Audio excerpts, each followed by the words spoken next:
মাঠ থেকে ধানগুলো বাড়িতে নিয়ে আসা হলো। নিয়ে আসে এখন ধান ঝাড়া মেশিনে ধান মাড়াই করা হচ্ছে। আবহাওয়াটা অনেক খারাপ ছিল, মনে হচ্ছে কখন কিরকম বৃষ্টি আসবে না, তো সেটা অনুভব করা যাচ্ছিল। আকাশের দিক থেকে তাকিয়ে দেখলাম যে অনেক মেঘ করেছে। সো তাড়াতাড়া করে করছিলাম, করতে করতে হঠাৎ করে মেশিন নিতে আইছিল, মেশিন চেঞ্জ করে ওরা মেশিন নিয়ে চলে গেল, ধান ঝাড়া মেশিন। সো এটা হলো আমাদের দাদাদের মেশিন, আইজুল দাদাদের। তো ওনারা মেশিনটা এখন ধান ঝাড়ছে না, বিদায় নিয়ে আসা হয়েছে। নিয়ে এসে ধান মালাই করবো। এতে করে মেশিনটা একটু নড়ছিল, নড়াতে ওখানে একটু টিক দেওয়ার জন্য কিছু বাঁশের লাঠি এনে দিয়েছিলাম। তাতে ও দাদি আইছিল, দাদি এসে বলছিল যে যে এইটা করলে ভালো হবে, ওইটা করলে ভালো হবে, এটা সহায় দিলে ভালো হবে, ধানের জন্য সুবিধা হবে।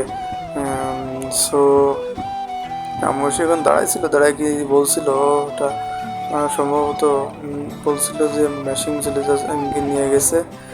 আর এদিকে মেশিন একটু নাড়াই ছাড়াই দিতে হয়, বাট ওদিকে যে সাকিব, হ্যাঁ উনি মেশিন নলটিল বিধায় একটু নাড়াচাড়াই দিচ্ছিল। তারপরে আবার শুরু করলো ধান ঝাড়া। আস্তে আস্তে ধান ঝাড়তে লাগলো, আর আমি এদিকে সামনের থেকে ওয়াইডগুলো সরাই দিচ্ছি আস্তে আস্তে করে।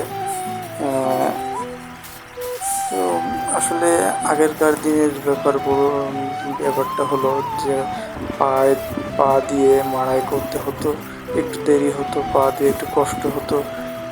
বাট এখনকার দিনে যে মেশিনের সঙ্গে মোটরের সিস্টেমটা হয়ে দ্রুত ধানটা ঝাড়া ফেলে দেওয়া যেতে যায়। এতে করে অনেক সুবিধে হয় কৃষকের। তাড়াতাড়ি যেখানে 10 মিনিটের কাজ সেখানে 2 মিনিটে, দেখা যাচ্ছে 4 মিনিটে কমপ্লিট। আর তখনকার থেকে এখনকার তুলনায় অনেক ফাস্ট। সো এটা সব থেকে আমি মনে করি যে বেটার, কিন্তু এর থেকে আরও আধুনিক কিছু আসছে সামনে দিনগুলোতে, সেটা আমি বেটার ভাবে ধারণা করি। এই তো কিছুদিন আগে দেখলাম সামাজিক যোগাযোগের মাধ্যমে, সো একদিক থেকে ধান কাটতেছে আর একদিক থেকে চাল বের হয়ে আসতেছে। সো আমার কাছ থেকে আমি ধান মাড়াই করছিলাম, করতে করতে দাদি এসে দেখা যাচ্ছিল যে এভাবে করলে ভালো হবে, ওভাবে করলে ভালো হবে, আমাকে দেখা দিচ্ছিল ধান কীভাবে ঝাড়তে হয়। সো হ্যাঁ, আমার সঙ্গে একটু সহযোগিতা করছিল, আর আমি এদিকে ধানগুলো আগে দিয়ে দিচ্ছিলাম। সো একটা জিনিস কি, মানুষের পাশে থাকে কম বেশি। সো এটাই হলো মূল ব্যাপার। মূলত আমি ওই ওয়াইলেগুলো নিয়ে ওই পাশে জমা করছিল, আর মাঝে মাঝে এদিকে এসে নাড়াচাড়া করে দিয়ে দিচ্ছিল যে ওয়াইলেগুলো। এটা হচ্ছে আব্বু হলো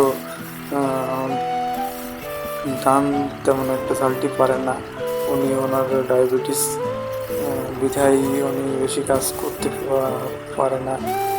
আর আমি এখানে এসে ধানগুলো আগে দিচ্ছিলাম, ধানগুলো ঝাড়া শেষ হয়ে যাওয়াতে ধানগুলো নিজে নিয়ে আবার ঝাড়া শুরু করছি।